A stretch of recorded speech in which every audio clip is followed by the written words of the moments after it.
So my concern always is to keep the LCD intact and damaged, because if I mess this up, I'm just gonna order another digitizer and have a repair shop do the job for me.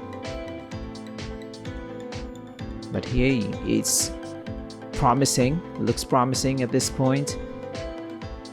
Look at that, look at that.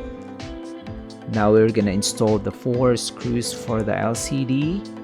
Pretty excited to finish this one. It took me the entire afternoon to fix this, so definitely not ready for any job in Sydney CBD Repair Centre.